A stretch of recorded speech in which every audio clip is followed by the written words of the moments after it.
Hello, good day everyone. By the way, my name is Charmin Joyce Bolo. So for today, we are going to discuss the Article 1287 and 1289. So first is the law of Article 1287, which is compensation shall not be proper when one of the debts arises from a depositum or from obligations of depository of a bailey and commoditum. So neither can compensation be set up against a creditor who has claimed for support due by the gratuitous title without prejudice to the provision of paragraph 2 of Article 301. So next is a debts or obligation not subject to compensation. So according to Article 301, the right to receive support cannot be reannounced nor it can be transmitted to the third person. Neither it can be compensated with what the recipient owes the obligor. However, support in the arrears may be compensated and reannounced and transmitted by one rose or gratuitous title. So the next one is the Article 1288. Neither shall there be compensation if one debt consists in civil liability arising from penal offense. Okay, first is the non-compensation if one debt arises from a crime. So, if one of the debts consists in civil liability arising from a penal offense, compensation would be improper and inadvisable because the satisfaction of such obligation is imperative. So, the second one is but the victim can claim compensation. So it is clear that the criminal cannot claim compensation. How about the victim? So he should be allowed. So this should be specifically limited to the accused to prevent his escaping liability by pleading prior credits against the offended party, but not to the victim of the crime who happens to be related to the accused. Now, the instances when legal compensation is not allowed by law. So first is where one of the debts arises from depositum. So, a deposit is constituted from the moments of a person receive a thing belonging to another with the obligation of safely keeping it and of returning the same, according to Article 1962. So, and according to the Article 1287, uses the word depositum instead of deposit, which is used for an ordinary bank deposit. So, a bank deposit is not a depositum as defined above. It is really a loan which creates a relationship of debtor and creditor. A bank's failure to honor a deposit of money is failure to pay its obligation as a debtor and not a breach arising from a depository failure to return the thing deposited. So, as a general rule, a bank has a right outside of deposit. It enhances for the payments of any indebtedness is every right to set of his money deposits which a bank against the loans he had obtained from said bank. The second one, where one of debts arises from commoditum. Commoditum is gratuitous contract whereby one of the parties delivers to another something not consumable so that the latter may use the same for a certain time and return it. So for example, in preceding example, if B borrowed the ring of A, B cannot refuse to return the ring on the ground of compensation because no compensation can take place when one of the debts arises a communication. So, the purpose of the law is to prevent a breach of trust and confidence on the part of the borrower or the depository in a depositum. A, however, can assert compensation of the value of the ring against the credit of B. So now the third one, where one of debts arises from a claim for support due by the gratuitous title.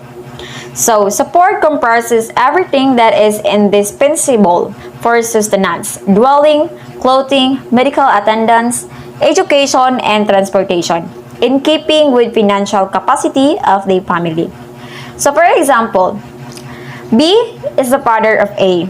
A minor who under the law is entitled to be supported by B now owes B 5,000.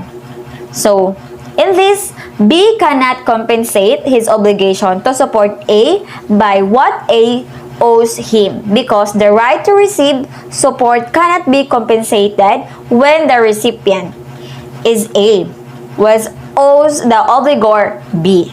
The right to receive support cannot be compensated because it is essentially to the life of recipient. So, however, if B failed to support A, say for 3 months, the support errors may be compensated with the debt of A. The reason is that A no longer needs the support and errors as he was able to exist even without the support of B. So, another example. A donates to B an allowance of 1,000 a month for 5 years for the latter support. So, however, previous to donation, B is already owed A 10,000, which was due and unpaid. So, in this case, A cannot say B, in as much as you want or owe me 10,000, I will not pay your allowance for 10 months. So, the last one is, the fourth one is where one of debts consists in civil liability arising from a final offense. So, if one of the debts consists in civil liability arising from a criminal offense, compensation would be improper and inadvisable because the satisfaction of such obligation is imperative. For example, D owes C for 10,000. So, C stole the ring of D worth of 10,000. Here, compensation by C is not proper. So, in this case, D is offended party, can claim the right of compensation. The prohibition in Article 1288 pertains only to the accused but not to the victim of the crime. So now let's proceed to Article 1289. So if the person should have against him several debts which are susceptible of compensation, the rules on the application of payment shall apply to the order of the compensation. So now we have here the rules on application of payments apply to order of compensation. So when we say rules of application, which is compensation is similar to payment. If a debtor has various debts which are susceptible of compensation, he must inform the creditor which of them shall be the object of compensation. In this case, he fails to do so. And then, the compensation shall be applied to the most onerous obligation. So, for example, A is indebted to B in the amount of 10,000 without interest due today. The second one is 10,000 with interest of 18% due also today. And the third one is 10,000 with interest of 16% due yesterday. So, B owes A 10,000 due today. So, for the purpose of the application of payments, A is a debtor. He must specify to B which of the three debts should be compensated. If he fails to inform B, then the latter should apply the compensation to the second obligation of A, namely the obligation bearing the 18% of interest because it is the most onerous obligation. So that's all as my part of my report. I hope that you will learn something in Article 1287 to 1289.